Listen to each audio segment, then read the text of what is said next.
பெண்களுக்கு அது அதிக அளவில் பாதிப்பு இருந்துச்சு. இப்போ பார்த்தீங்கன்னா ஆண்களுக்கும் அதிக அளவில் இருக்கு அந்த அயன் குறைபாடு அப்படிங்கிறது. இதனுடைய காரணம் என்ன? ஏன் இந்த இரும்புச்சத்து குறைபாடு வருது? இந்த சிவப்பு ரத்த அணுக்களுக்கு ஒரு அதீதமான ஒரு குணம் இருக்கு. நம்ம எல்லாரும் நியூக்ளியஸ் அந்த இருந்தாதான் உயிர் வாழும். பூப்படையாத இளம் சிறுமிகளுக்கும் மாதவிடாய் நின்று போன பெண்மணிகளுக்கும் ஒரு ஆணுக்கு எந்த வயதிலையும் அயன் குறையவே கூடாது. உணவுல நம்ம சரியா எடுத்துக்கல, அதை எடுத்து அவனுக்கு பிரிக்க முடியாத அளவுக்கு நம்ம தப்பா சாப்பிடணும்னு வச்சுக்கோங்க. ஹீமோகுளோபின் ரத்தத்துல இருக்கும். மயோன்னா மசில்ல இருக்கிற புரோட்டீன் வேலை செய்யறதுக்கு அயன் வேணும். கரு ஆகணும்னு காத்துட்டு இருக்கிற அந்த முட்டைங்கிற ஒரு பெண்ணு அந்த ஆண் அணு வராத ஏக்கத்துல தன்னைத்தானே மாச்சிக்கிட்டு நடக்கிற ஒரு ஊர்வலம்னு சொல்லலாம். அடேங்கப்பா அப்படின்னு ஒரு கவிதையா சொல்லலாம். வணக்கம் டாக்டர். வணக்கம் கார்த்தி, எப்படி இருக்கீங்க டாக்டர்? நல்லா இருக்கேன், ரொம்ப சந்தோஷம். நீண்ட நாட்களுக்கு பிறகு உங்களை திருப்பி சந்திக்கிறேன். எனக்கு மிக்க மகிழ்ச்சி. அந்த B12 பத்தி பேசணும் டாக்டர். அதுக்கு என்ன மாதிரியான ரெஸ்பான்ஸ்? நீங்க ஒரு ஸ்டோரி சொன்னீங்க பாருங்க, அவ்வளோ அழகா ரிசீவ் பண்ணி நிறைய டாக்டர்ஸ் கூட நல்லா வெல்கம் பண்ணியிருந்தாங்க. நீங்களாம் ப்ரொஃபஸரா வந்திருந்தா நாங்க நல்லா பாஸ் ஆயிருப்போம் அப்படி இப்படின்னு கமெண்ட்ஸ்ல நிறைய தெரிவிக்க விட்டுருந்தாங்க டாக்டர். உங்க டைமை கொடுத்து அதை டீட்டெயிலா சொன்னதுக்கு ரொம்ப நன்றி. ஃபர்ஸ்ட் ஆஃப் ஆல் நாம இன்னைக்கு பேச போற செக்மெண்ட் என்னன்னு பாத்தீங்கன்னா இரும்புச்சத்து குறைபாடு.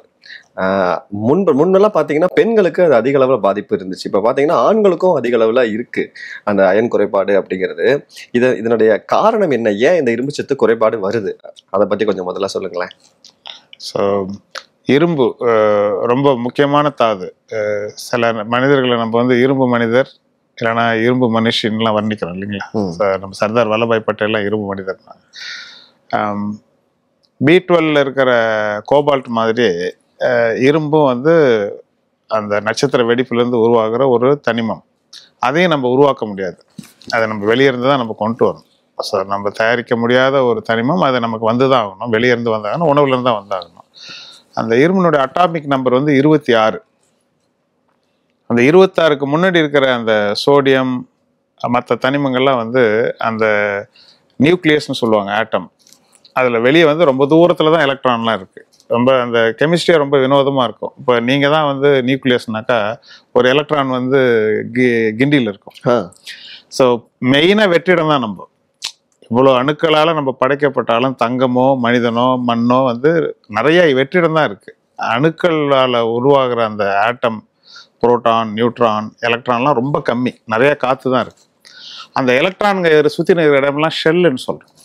அந்த ஷெல்லில் ஒரு நிலைத்தன்மைக்காக தான் எல்லாருமே இயங்குறாங்க. எப்படி ஆன்மீகத்தில் ஜீவாத்மா பரமாத்மான்னு சொல்கிறாங்க இல்லையா? ஒரு தேடல், ஒரு இணையல், ஒரு நிலைச்சு நிற்கணுன்றது. அது வரைக்கும் அந்த நிலையாமை தான். ஒரு அலைப்பாயுதுன்றாங்களே, அந்த ஒவ்வொரு அணுவும் அலைப்பாய்ஞ்சிட்டு இருக்கு. அந்த அலைப்பாயும்போது இப்போ சோடியம்னாக்கா அதுக்கு கம்மியாக இருக்குது, ஜாஸ்தியாக இருக்குது, அது குளோரைடுக்கு ஒரு எலக்ட்ரானை கொடுத்துரும். அப்போ சோடியம் குளோரைடு உப்பு உருவாகும். இப்போ இரும்புக்கு கீழே இருக்கிற எல்லாருமே இணைஞ்சு நிலைமைத்தன்மை பெற விரும்புகிறாங்க. இரும்புக்கு அந்த பக்கம் இருக்கிறாங்களே, தோரியம், யுரேனியம், எல்லாம் பேரியம், எல்லாமே உடஞ்சியாவது நிலைத்தன்மை அவங்க அதிகமாக வச்சுட்டு சுமக்கிறாங்க. அப்போ ரொம்ப படைக்கிற 118 எலிமெண்ட் இருக்கிற பீரியாடிக் டேபிளில் இரும்புக்கு ஒரு தனி இடம் இருக்கு. அதுதான் ஐடியல். இரும்பு மாதிரி ஆகணும்னு தான் எல்லாரும் விரும்புறாங்க. அப்படிப்பட்ட இரும்பு நம்ம உடம்புக்குள்ள மிக இன்றியமையாத பணிகளை செய்யுது. முக்கியமானது இரத்த உற்பத்தி. ஹீமோகுளோபின் அப்படின்ற வார்த்தை எல்லாருக்குமே தெரியும். அதுல ஹீம், குளோபின் அப்படின்னு ரெண்டா பிரிக்கலாம். இப்போ ஹீம் ஒரு வெல்லம், குளோபின் ஒரு பருப்பு. இப்போ ரெண்டும் சேர்ந்தா லட்டு. அந்த லட்டு தான் ஆர்பிசி. ஒரு ரெட் பிளட் செல்லுங்கிறது ஒரு லட்டு. இப்போ ஒரு நாளைக்கு 300 பில்லியன் ரெட் செல் அதை நம்ம தயாரிச்சாகணும். எத்தனை? 300 பில்லியன் லட்டு. இது எத்தனை திருப்பதி தேவஸ்தானத்துக்கு நீங்க ஒப்பிடுவீங்கன்னு நீங்க பார்த்து. அப்ப நம்ம போன் மேரோங்கிற தாய் 300 பில்லியன் லட்டுகளை உருவாக்கி கொடுக்குறாங்க. அது இந்த ஹீமோகுளோபின் இருக்கிற இடம் ஆர்பிசி, ரெட் பிளட் கார்பஸல், இல்லை சிவப்பு ரத்த அணுக்கள்னு சொல்றோம். இந்த சிவப்பு ரத்த அணுக்களுக்கு ஒரு அதீதமான ஒரு குணம் இருக்கு. நம்ம எல்லாரும் நியூக்ளியஸ் அந்த இருந்தாதான் உயிர் வாழும். ஒரு செல்லுக்குள்ளேயும் அந்த டிஎன்ஏ நியூக்ளியஸ் இருக்கும். இது அந்த டிஎன்ஏ பிறந்த வீடு அந்த போன் மேரோவில் விட்டுட்டு வெறும் அந்த ஹீமோகுளோபின் சுமக்கிற ஒரு சிவப்பு தட்டாதான் அது வந்து ரத்த சர்க்குலேஷனுக்கு வருது. அப்படி வந்த அந்த ரத்த அணு வந்து 120 நாள் வந்து அந்த சுயமான அந்த டிஎன்ஏ செல் நியூக்ளியஸ் இல்லாம 120 நாள் உயிர் வாழுது. ஓ, ஸோ ரவுண்ட் பண்ணாக்கா ஒரு 100 நாளுக்கு உயிர் வாழுதுன்னு வச்சுக்கலாம். எப்போதுமே நம்ம கணக்கில் வந்து ஒரு ரவுண்ட் பண்ணுறது தான் நல்லா இருக்கும். ஒரு 100 நாளுக்கு உயிர் வாழுதுன்னு வச்சுக்கோங்க. அப்போ 100வது நாள் ஆன பிறகு அது வயசானவங்கன்னு சொல்லி அதை வந்து கொலைக்களமே உள்ள போறாங்க இல்லையா, ரத்த சர்க்கிள் வந்து இத்தனை பில்லியன் சர்க்கிள் நம்ம உடம்புல சுத்திட்டே இருக்கு.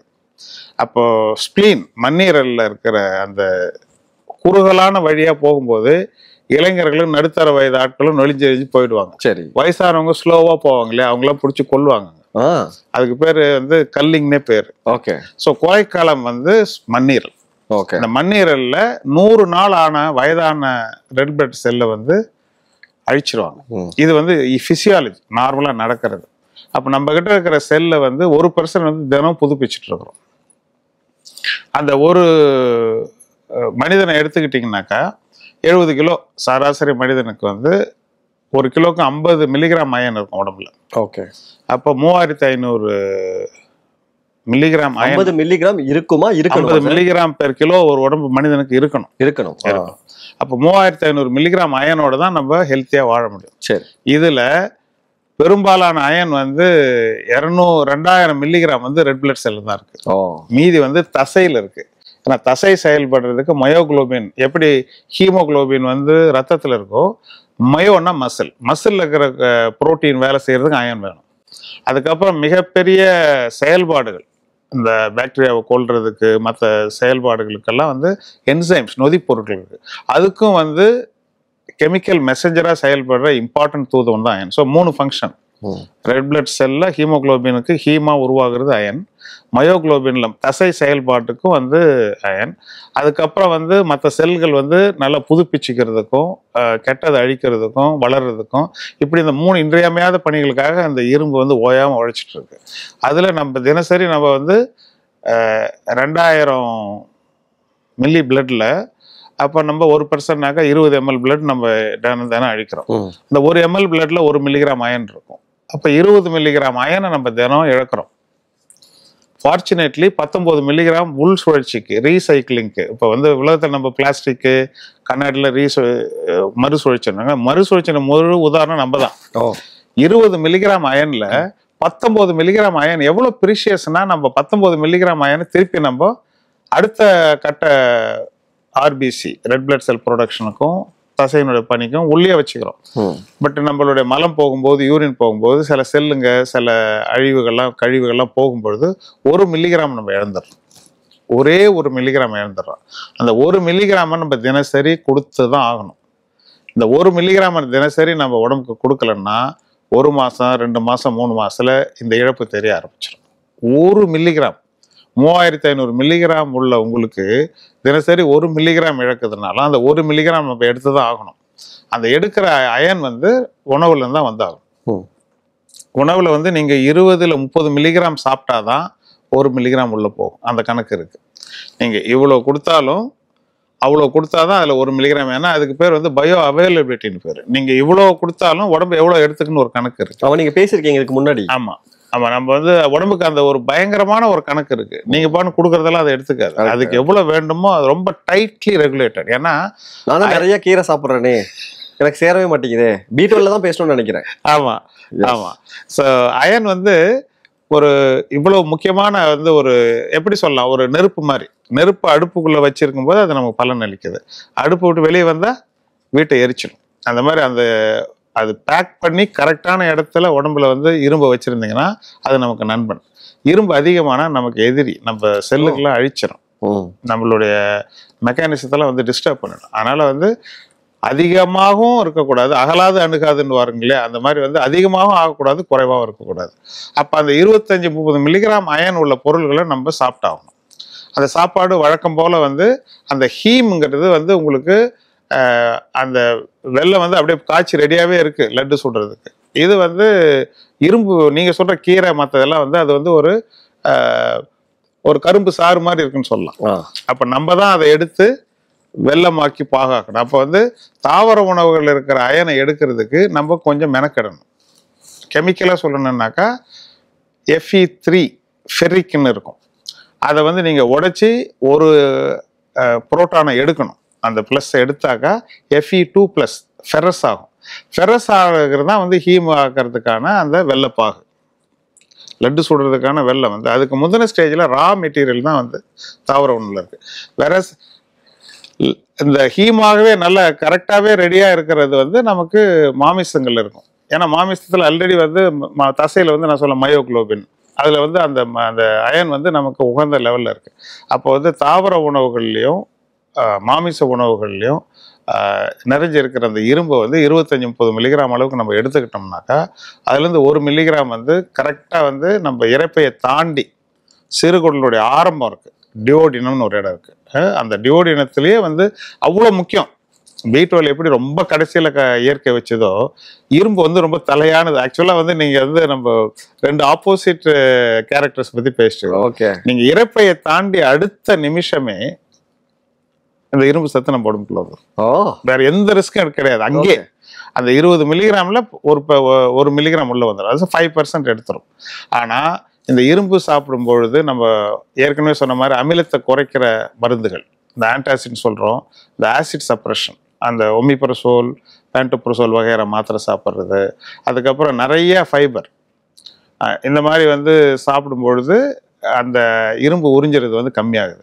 இதே வந்து அமிலத்தன்மை உள்ள வந்து ஒரு எலுமிச்சம் சாறு, வைட்டமின் சி, இல்லை வந்து வெறும் வயிற்றில் சாப்பிடும்பொழுது அந்த அமிலத்திலேருந்து இரும்பை பிரிக்கிற சக்தி நம்ம உடம்புல உச்சக்கட்டத்தில் இருக்கும் பொழுது நம்ம அயனை வந்து ஈஸியாக உறிஞ்சிக்கலாம். ஸோ இதுதான் இந்த இரும்பு சத்தை உரியாத பட்சத்தில் இப்போ ஒன்று எறும்பு குறைபாடு ஏன் வருதுன்னு கேட்டிங்கனாக்கா, பொதுவாக எல்லாருக்கும் பொருந்துறது வந்து உணவில் வந்து நம்ம சரியாக எடுத்துக்கல, அதை எடுத்து அவனை பிரிக்க முடியாத அளவுக்கு நம்ம வந்து தப்பாக சாப்பிடணும்னு வச்சுக்கோங்க. இப்போ வந்து நம்ம ரொம்ப காம்ப்ளிகேட் பண்ணி வச்சு. ஆமாம், இப்போ வாழைத்தண்டு மாதிரி நிறையா சக்க பொருள் உள்ள பொருள் சாப்பிடும் பொழுது நம்ம கீரை சாப்பிட்டோம்னு வச்சுக்கோங்க, அதுலேருந்து இரும்பு பிரித்தாலும் அது சிக்கிக்கும்.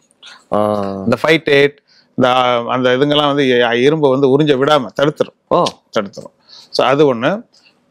ஏற்கனவே நம்மளோட பழக்கமான H. பைலோரின்னு ஒரு பாக்டீரியா இருக்கு.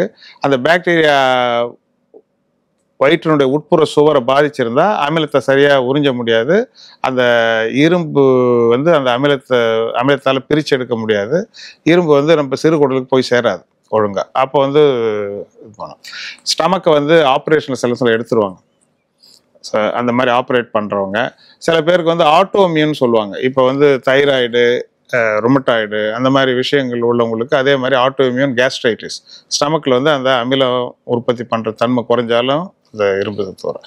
பட் ஏன் பெண்களுக்கு அதிகமாக இருக்குன்னா, பெண்களுக்கு வந்து 3 விசேஷ அயன் நஷ்ட சுச்சுவேஷனை வந்து இயற்கை கொடுத்துருக்கு. ஒன்று வந்து மாதப்பிறவிடை. ஸோ ஒவ்வொரு மாதமும் வந்து 200 ml 300 mlன்னு ஒரு பெண்ணுடைய உடல் தன்மைக்கு ஏற்ப வந்து நீங்கள் ஒவ்வொரு mlல 1 மில்லிகிராம் சொல்கிறோம். அதாவது கெட்ட ரத்தம் வெளியேறுது. ஆமாம், அது கெட்ட ரத்தம் இல்லை, அது வந்து கருப்பையினுடைய உட்புற சுவர் வந்து 14ஆவது நாள் வந்து கருமுட்டை வெளியிடும் போது கர்ப்பத்துக்காக தயாராகி அந்த அடுத்த ஒரு 4-5 நாள்லயே அது வந்து கர்ப்பம் ஆகலைன்ற ஒரு ஊர்ஜிதப்படுத்திக்கிட்ட பிறகு அது சிதைந்து வெளியே வருது. ஒரு இயற்கையான மாற்றம். இன்ஃபேக்ட் அது ரொம்ப சுத்தமானது. ஆர்டீரியல் பெண்கள் எல்லாரும் வந்து அப்படித்தான் உதிரப்போக்கு வந்து வெளியேறது வந்து ஓகே, நமக்கு வந்து உடம்பு வேண்டாங்கிறதா வெளியேற்றுது. இல்லை, அப்படி எடுத்துக்க முடியாது. ஒரு கர்ப்பமாக முடியல அப்படின்றதுக்கா, ஏன்னா இயற்கையினுடைய விதி அது. ஒவ்வொரு முட்டையும் வந்து ஒரு பெண்ணுக்கு வந்து ஒரு வாழ்நாளில் 200-300 முட்டைங்க தான் இருக்கு. அந்த முட்டையை வந்து குழந்தையாக்கணும்னு தான் வந்து இயற்கை விரும்புது. சரி, அப்படி. பட் வந்து சோஷியல் சிச்சுவேஷன் அப்படி கிடையாது. ஒரு வாழ்நாளில் 2 குழந்தை 5 குழந்தை, அந்த காலத்தில் 8 குழந்தை, இவ்வளவுதான். அப்ப மீதி எல்லா கருமுட்டைகளும் வந்து சிதைஞ்சு அந்த கர்ப்பப்பை உள் சுவரோட வெளியே வர்றதுன்றது இயற்கை கொடுத்த ஒரு நியதி. அந்த நியதியில நீங்க சொல்றது என்னன்னா, சாதாரண ரத்தம் வந்து ஆர்ட்ரி, வீனஸ்ன்னு சொல்லுவாங்க. ஆர்ட்ரியிலேருந்து வர்ற பிளட் வந்து சிகப்பா தூய்மையா இருக்கும். வீனஸ் தான் வந்து கார்பன் டை ஆக்சைடோட கொஞ்சம் ப்ளூவா, கொஞ்சம் அடர்த்தியா, ஒரு கலர் கம்மியா இருக்கும், கருப்பா. நீங்க சொல்ற மாதவிடாய் ரத்தம் வந்து ஆர்ட்ரியிலிருந்து வருது. அதனால ரொம்ப பிரைட், சுத்தமான ரத்தம் அது. அது வந்து கவிதையா சொல்லலாம்னாக்கா, ஒரு கரு ஆகணும்னு காத்துட்டு இருக்கிற ஒரு அந்த முட்டைங்கிற ஒரு பெண்ணு அந்த ஆண் அணு வராத ஏக்கத்துல வந்து தன்னைத்தானே மாச்சிக்கிட்டு நடக்கிற ஒரு ஊர்வலம்னு சொல்லலாம். அடேங்கப்பா. அப்படின்னு ஒரு கவிதையா சொல்லலாம். ஆமா, அது வந்து ஒரு மாதவிடாய். அதுல வந்து அவங்க இழக்கிற ரத்தத்தை வந்து பெண்கள் எந்த அளவுக்கு எக்ஸ்ட்ரா, இப்போ ஒரு ஆணுக்கு 1 மில்லிகிராம் ஒரு நாளைக்கு போதும். அப்போ ஒரு பெண்ணுக்கு வந்து 200 மில்லிகிராம் மாசம் மாசம் போகுதுன்னு வச்சுங்க. அப்ப 4-5 மில்லிகிராம் ஒரு தினம் எடுத்துக்கிட்டா தான் இது 200 மில்லிகிராம் சேர்த்துங்க. அப்ப 4 மில்லிகிராம் நீங்க எடுத்துக்கணும்னாக்கா எத்தனை மில்லிகிராம் சாப்பிடணும்? 1 மில்லிகிராமுக்கே 30 மில்லிகிராம் சாப்பிடணும்னு சொன்னேன். அப்போ 120 மில்லிகிராம் அயன் சாப்பிடுறதுன்றது சாதாரண நடக்கக்கூடியதே இல்லை. அவ்வளவு சாப்பிட மாட்டாங்க. அதனால நீங்க சொன்னதுதான் கரெக்ட். நான் மெடிக்கல் பிராக்டிஸ்ல ஆரம்பிச்சதுல இருந்து பெண்கள் வந்து ஹீமோகுளோபின் 9, 10 எல்லாம் எனக்கு இது நார்மல் நம்ம எடுத்துக்கிறது வந்து ரொம்ப சகஜமாயிடுச்சு. அதாவது அக்செப்ட் பண்ணிக்கிட்டாங்க. குறைபாடை வந்து ஏத்துக்கிறது. இப்ப வறுமையில உழன்று இருக்கும்போது அந்த வறுமையை நம்ம வந்து இதான் நம்ம வாழ்க்கை முறை ஏத்துக்கிறோம் இல்லையா? அந்த மாதிரி வந்து அயனுடைய குறைபாடு, அதனால ஏற்படக்கூடிய இழப்பை இது வந்து ஒரு சாதாரணமான நிலையை எடுத்துக்கிறது தான் பெண்கள், எஸ்பெஷலி ஏஷியால. இப்போ நார்மலா 12 கிராம் சொன்னாக்கா 12 கிராம் இருக்கணும் நமக்கும் பெண்களுக்கு. ஆண்களுக்கு 14 கிராமுக்கு மேல இருக்கும் ஹீமோகுளோபின். அப்ப 8 கிராம் 9 கிராம்லாம் எனக்கு நார்மல் தான் டாக்டர்னு நம்ம வந்து நம்மளுடைய வறுமையை வந்து யதார்த்தமா எடுத்துக்கிற சூழ்நிலை தான் நிலவுது. கூடுதலா வந்து ஒரு குழந்தை 2.5 கிலோ இருக்குன்னு வச்சுக்கோங்க. அந்த குழந்தைய உருவாக்குற அத்தனை அயனையும் வந்து அம்மா தான் கொடுக்குறாங்க. குழந்தை வந்து ஒரு ஒட்டுன்னே சொல்லலாம், பேரசைட்ஸ் சொல்லலாம். ஏன்னா அம்மாவுக்கு இரும்பு கம்மியா இருந்தா கூட அது எடுத்துக்கும். இன்னும் உனக்கு இல்லைன்னா பரவாயில்ல எனக்கு கொடுன்னு எடுத்துக்கும், இயற்கை. அப்போ வந்து தனக்கு இல்லைன்னா கூட குழந்தைக்கு கொடுக்குற அந்த தியாகம் வந்து ஒவ்வொரு பெண்ணோட உடம்புலையும் இயற்கை கொடுத்துருக்கு. தனக்கு அயன் இருக்காது, ஆனா குழந்தைக்கு கொடுத்துருப்பாங்க. சூப்பர். 3வது பால் கொடுக்குது. அந்த பால் கொடுக்கும்போது அப்போ இந்த 3 காரணங்களால நம்ம சொன்ன அந்த 1 மில்லிகிராம் ஃபார்முலா வந்து பெண்களுக்கு சுத்தமாக அடிபட்டு போயிடும். அப்போ 3 மில்லிகிராம் 4 மில்லிகிராம் 5 மில்லிகிராம் சாப்பிட்டாதான் அவங்க வந்து ஒரு சமநிலையிலே இருக்க முடியும்.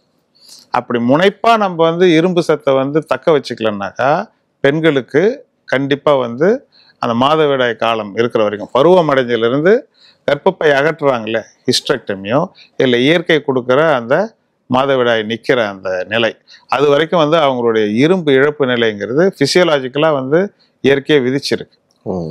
ஸோ இதுதான் வந்து உண்மை. இதுக்கப்புறம் வந்து நமக்கு வந்து இரும்பு சத்தை இழக்கிறதுக்கு மிக மிக முக்கியமான காரணம், இப்படி இல்லாத எல்லாருக்குமே ஒரு பெண் வந்து பூப்படைஞ்சதுலேருந்து மாதவிடாய் நிற்கிற காலம் வரைக்குமோ இல்லை கர்ப்ப அகற்ற காலம் வரைக்குமோ அந்த ஹீமோகுளோபின் கம்மியாக இருக்கிறது, அது காரணம் அந்த ரத்த இழப்பை வந்து நம்ம அக்செப்ட் பண்ணிக்கலாம், இதனால தான் இருக்குன்னு. பட் பூப்படையாத இளம் சிறுமிகளுக்கும் மாதவிடாய் நின்று போன பெண்மணிகளுக்கும் ஒரு ஆணுக்கு எந்த வயதிலையும் அயன் குறையவே கூடாது. அயன் குறைஞ்சதுன்னா அதுக்கான காரணம் என்ன அப்படின்னு தேடாம சும்மா நம்ம அயன் டேப்லெட் சாப்பிடவே கூடாது. நேர் சொன்னவங்களுக்கு வேணா நம்ம ஃபுட்டு அண்ட் அயன் சப்ளிமெண்ட்ஸ் கொடுத்துட்டு பார்க்கலாம், அவங்களுக்கும் வேற உபாதைகள் இருக்கான்னு கேட்கணும். மற்றபடி மாதவிடாய் நின்று போன பெண்களுக்கு குறிப்பா ஆண்களுக்கு எந்த வயதிலையும் வந்து இரும்பு சத்து குறைஞ்சதுன்னா ரொம்ப ஆழமான கேள்வி கேட்கணும், ஏன் குறைஞ்சதுன்னு கேட்கணும் முதல்ல. ஓகே, அது கேட்காம அந்த ஏன் என்ற கேள்வி கேட்காம ட்ரீட்மெண்ட் என்ற அடுத்த ஸ்டேஜுக்கு போகவே கூடாது.